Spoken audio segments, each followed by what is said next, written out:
বর্ষা বিপ্লবের ২ বছর পূর্তিতে দুয়ার খুলল জুলাই ৩৬ গণ অভ্যুত্থান স্মৃতি জাদুঘরের। বুধবার সকালে উদ্বোধন করে ২৪-এর গণ অভ্যুত্থানের স্মৃতিচিহ্ন নিয়ে গড়ে তোলা বিভিন্ন গ্যালারি ঘুরে দেখেন প্রধানমন্ত্রী তারেক রহমান। সঙ্গে ছিলেন সাবেক অন্তর্বর্তী সরকারের প্রধান উপদেষ্টা ডক্টর মোহাম্মদ ইউনূস।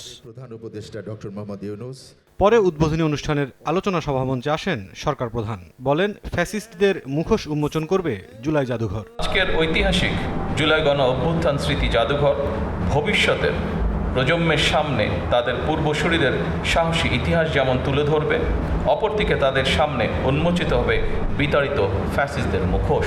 গণ অভ্যুত্থানে হতাহতের ঘটনায় যথাযথ প্রক্রিয়া অনুসরণ করে স্বচ্ছ, নিরপেক্ষ ও বিশ্বাসযোগ্য বিচারের প্রতিশ্রুতি দেন Tarique Rahman. Swan Properties Limited তৈরি করছে নিরাপদ, স্বাচ্ছন্দ্যময় এক নতুন ঠিকানা। সোয়ান গ্রুপের একটি পণ্য। ফ্যাসিবাদ বিরোধী আন্দোলনে যারা হতাহত হয়েছেন, পর্যায়ক্রমে আইনের যথাযথ প্রক্রিয়া অনুসরণ করে সেই বিচার হবে স্বচ্ছ, নিরপেক্ষ এবং বিশ্বাসযোগ্য। সরকার মনে করে আইনের শাসন নিশ্চিত করার জন্যই প্রতিটি অপরাধের বিচার হওয়া অত্যন্ত জরুরি।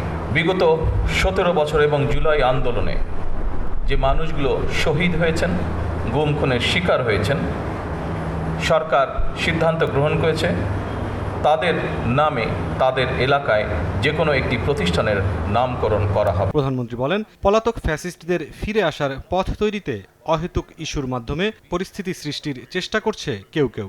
ফ্যাসিবাদ মুক্ত বাংলাদেশে কেউ কেউ অহেতুক ইস্যু তৈরি করে দেশে অস্থিরতা সৃষ্টির অপচেষ্টা শুরু করেছে।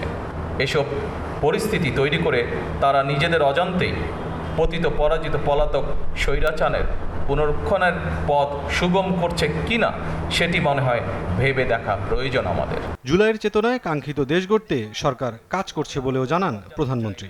বাংলাদেশ মুরসালিন হক জুনায়েদ, সময় সংবাদ, ঢাকা।